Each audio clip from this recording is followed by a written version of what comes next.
Thank you all very much for being here. I want to thank Campaign for America's Future and all of the other organizations that have made this event possible.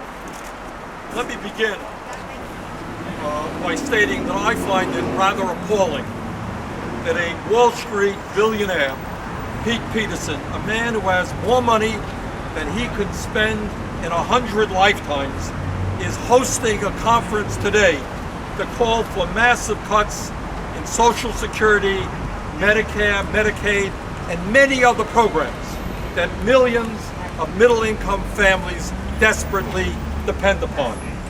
Billionaires like Mr. Peterson and others should not be using their wealth and their power to beat up on people in this country who are trying to survive. I find that morally grotesque.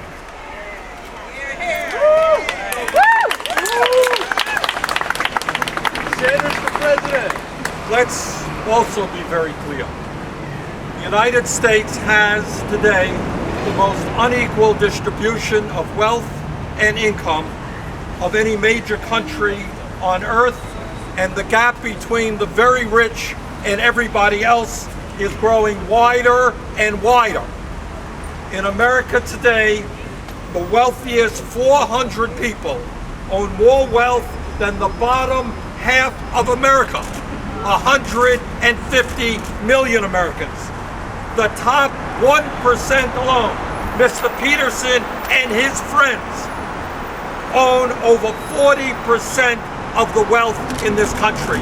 In contrast, if you can believe it, the bottom 60% of Americans, the people who will be hurt terribly by the proposals coming out of this conference, they own 1% of the wealth of America. So if we want to move toward deficit reduction, maybe the time is now to ask Mr. Peterson and his billionaire friends to start paying their fair share of taxes rather than devastating middle income and working families.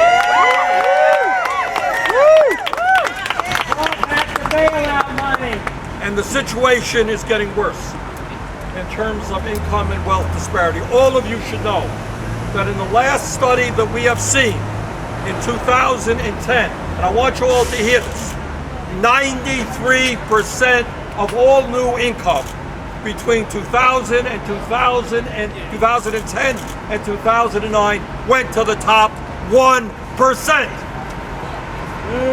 And 7% of all new income was shared by everybody else.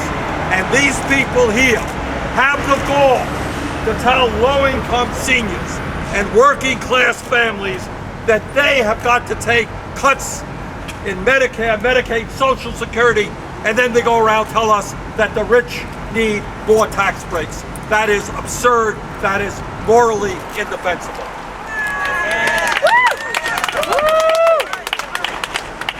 Now let us also not forget that the federal deficit, which I am concerned about, which you are concerned about, was caused by two wars, Iraq and Afghanistan, which George Bush forgot to pay for. The federal deficit was caused by tax breaks for billionaires like Mr. Peterson and people all over this country who never needed those tax breaks.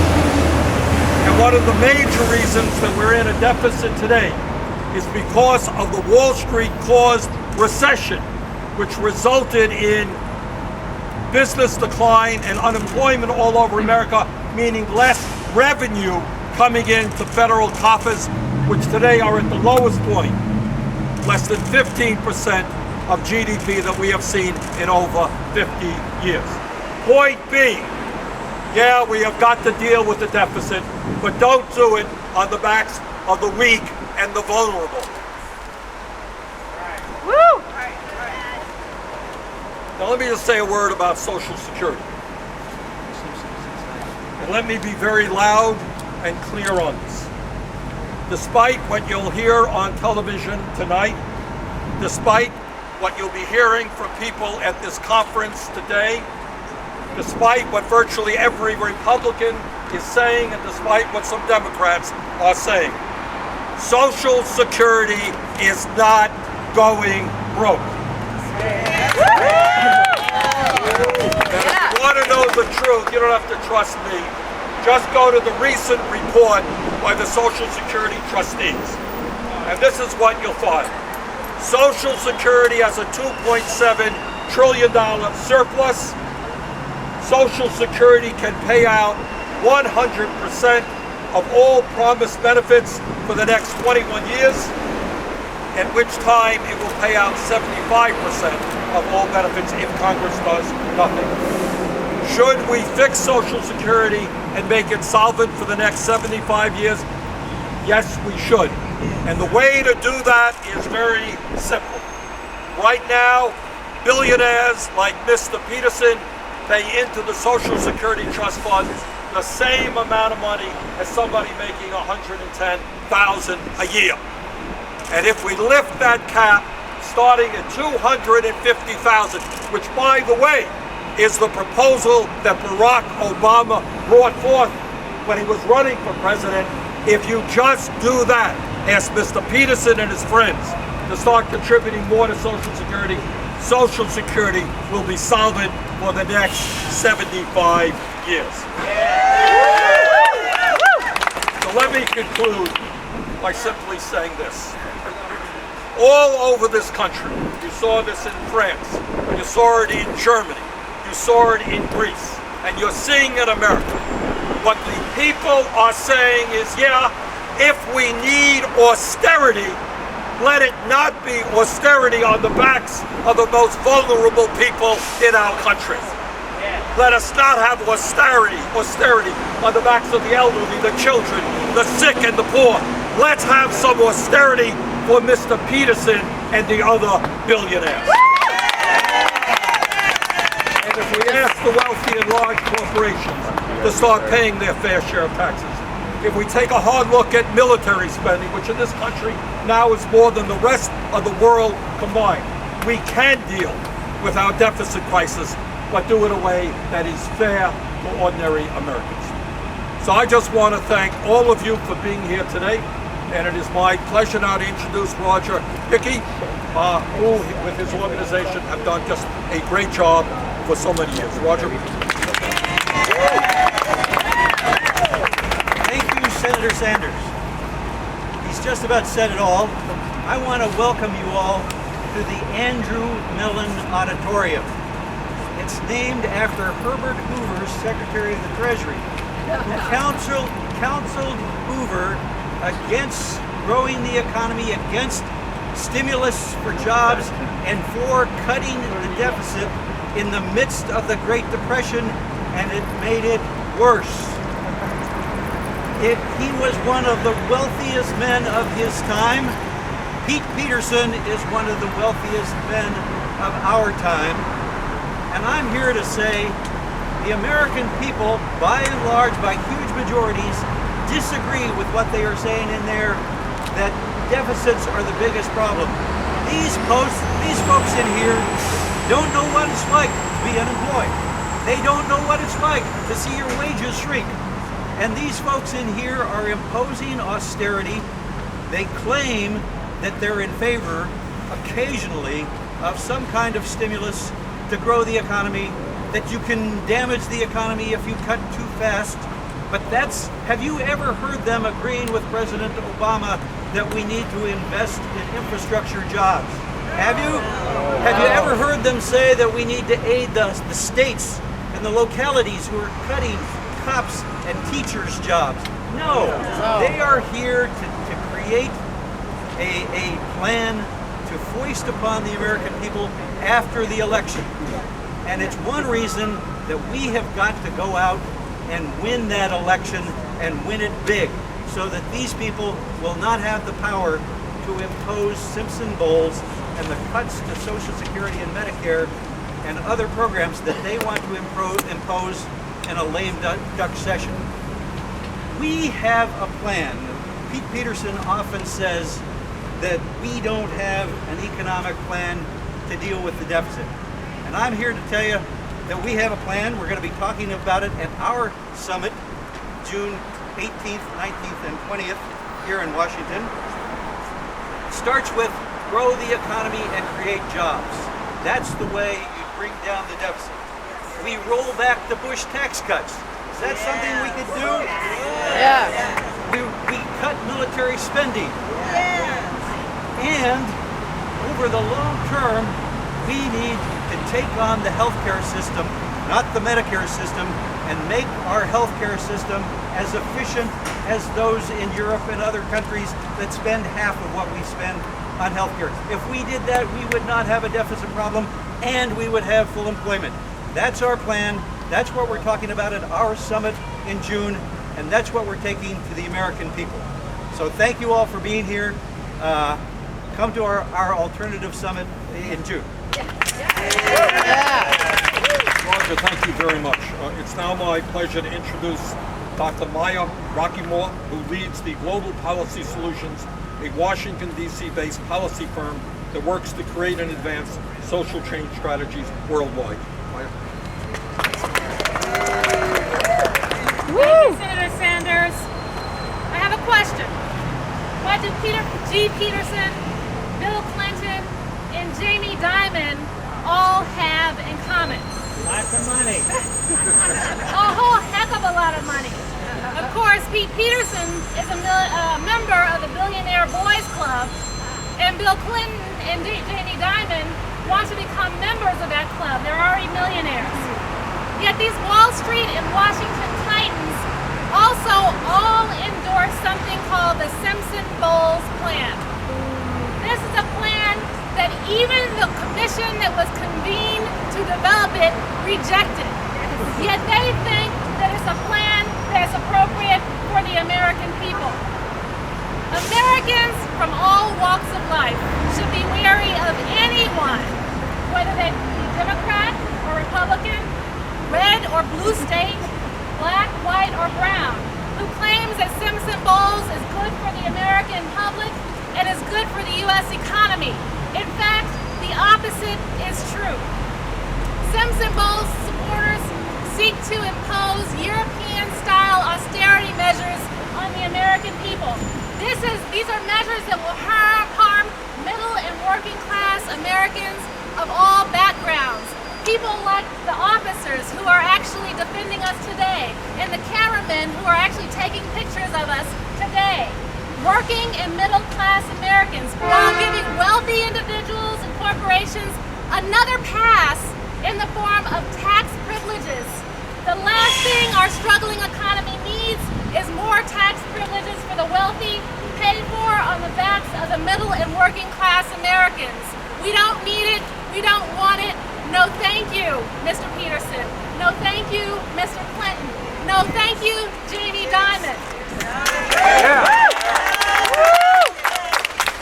I want to sound a special alarm for the next generation, since those in there are falsely claiming the mantle of fiscal responsibility in the name of the next generation of Americans, our children.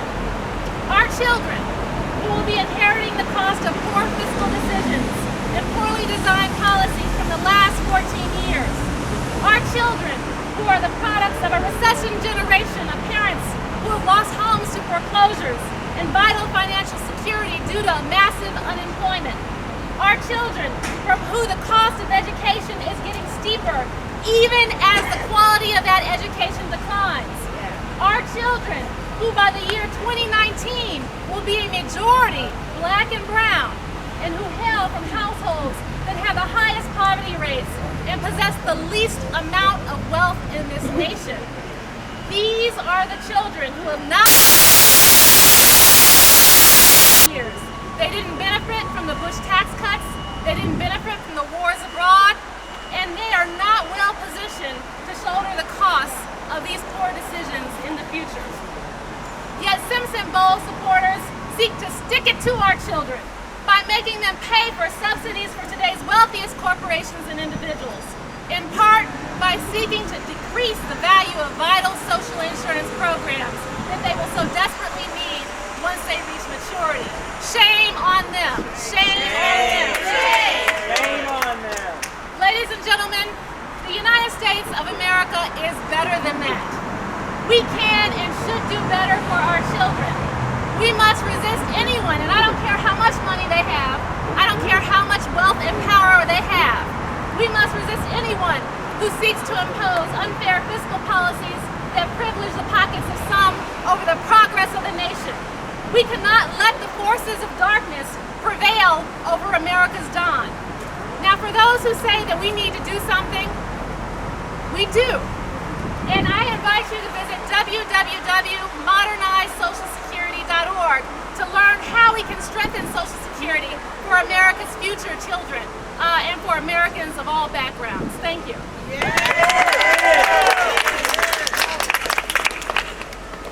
Thank you very much, Maya. Our next speaker is Max Richtman. Max is the president and CEO of one of the great senior organizations in America, the National Committee to Preserve Social Security and Medicare. Max? Thank you very much, Senator Sanders.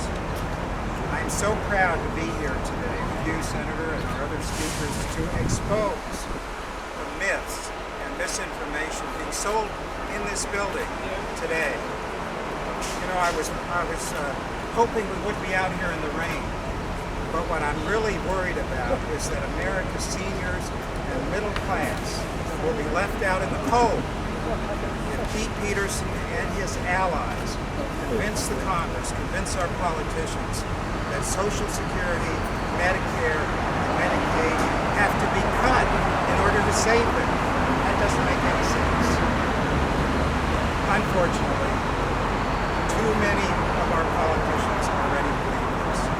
What's happening here today is a cynical attempt to try to convince the American public that we've got just two choices to fix Social Security, Medicare, and Medicaid. Number one, cut these programs. Number two, refer to choice number one. That's not a real choice. Middle-class Americans have paid all their working lives for these programs. They're struggling with skyrocketing healthcare costs, diminished home values, depleted savings. It's no wonder that they feel abandoned when politicians try to undermine these important programs: Social Security, Medicare, Medicaid. Poll after poll that we've done, survey after survey that we've done, town hall meetings across the country, it's clear the American public is with us on saving these programs. So if most Americans support Social Security and Medicare, who's opposed to them? They're inside this building. They're right inside this building. Millionaires whose tax loopholes would be paid for by cuts in Social Security, Medicare, and Medicaid. Wall Street bankers who would reap a windfall of commissions if Social Security is turned into risky private accounts. And insurance companies who would make billions more if Medicare program is privatized. The evidence could not be clearer. From what we've learned throughout our poll, our talk town hall meetings, our surveys, the American people stand with us, people you're hearing from this afternoon. They don't stand with Pete Peterson, with Wall Street bankers, with millionaires, with the insurance companies. They are standing with us. So to the elected officials inside this building, to all of them, I want to make it clear that for the sake of the American people, distance yourself from the propaganda that's being perpetuated and spread inside this building. Distance yourself. Stand up for the middle class. Stand up for seniors. Fight for them. Fight for seniors. Fight for the middle class. Protect Social Security, Medicare, and Medicaid.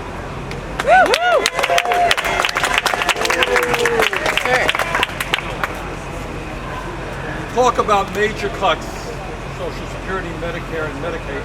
It impacts everybody. It impacts women even more than men. And I'm very delighted now to introduce you the president of the National Organization of Women, Terry O'Neill. Terry? Thank you, Senator, and welcome everybody, and thank you for everyone coming here. Yeah, the kinds of cuts that are being contemplated in this room indeed have a disproportionate impact on women. Cuts to Social Security, that is exactly what the Simpson-Bowles plan would entail, cuts in Social Security. But women are disproportionately reliant on Social Security. Why? Because women cluster in jobs that don't provide pensions, don't provide health insurance, don't even provide 401ks. And when you work a lifetime at unequal pay, without retirement security, and having to pay out of pocket for your current health care costs, how are you going to save for your retirement? Where's your retirement security going to come from? Social Security. It's the answer. Woo! I have a challenge for the very wealthy people that are in this room today. There's a lot of people in there. They're well respected. They're really rich. They're knowledgeable. They're really rich. They're powerful. And they're really, really rich. I have a challenge for them. Let's start telling the people of this country the truth for a change about our economic situation. Let's tell the American people the truth that Social Security is not only not broke, is not in crisis, has a surplus, and can be made to have a surplus for 75 years very easily. Here's how you do it. Number one, scrap the cap. Yeah! It is not okay that someone making $1 million a year pays 0.0-something% in payroll taxes, where the rest of us pay 6% in payroll taxes. Take off that cap and let's have the millionaires pay their fair share into the Social Security system. Yeah! Number two, let's get a full employment economy going, folks. At 4% unemployment, you'll have more payroll taxes going into the Social Security system. This ain't rocket science. You don't have to be smart and well-respected and knowledgeable to figure that out. You can strengthen the Social Security system simply by reducing unemployment. Number three, let's start tackling unequal incomes and inequality right away. It is not okay that CEOs are currently paid some 360 times what workers are paid in this country. That is not acceptable. Raise the minimum wage to $10 or more, and you will immediately see a stronger Social Security system. Let's tell the truth to the American people. Yeah! Now that we know how to strengthen Social Security and really make it robust, let's figure out how we can take benefits into the 21st century. Right? The first thing we need to do is understand that families have changed since the 1930s. Right? We have a very different profile as families in this country. Today, women are either the full support of their families or an essential support of their families. That's the majority of women in this country today. We need a Social Security system that recognizes their role as both breadwinners and caregivers in this country. Today, many women, although their income is essential to their families, they have to go part-time or drop out of the workforce altogether to care for children or to care for elderly family members. We say we want a caregiver credit that will allow for women to have good Social Security benefits even when they drop out sometime during their work life. Yeah! We need to have a special minimum benefit for those workers who are unwillingly long-term part-time workers, and this is disproportionately women of color experience this. We want a special minimum benefit for those who work part-time and a special minimum benefit for those who've been low income for many, many years. The minimum wage has not been raised in over 10 years in this country, and Social Security needs to be part of the solution so that when women get to the end of their working life, they are not further disadvantaged by a poor retirement income because they got poor wages while they were working.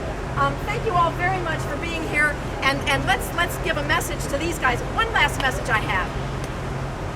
Any politician, Democrat or Republican, who votes to cut Social Security as the Simpson-Bowles plan does, will pay a price at the polls, and all of us assembled here will make sure that that's true. Thank you.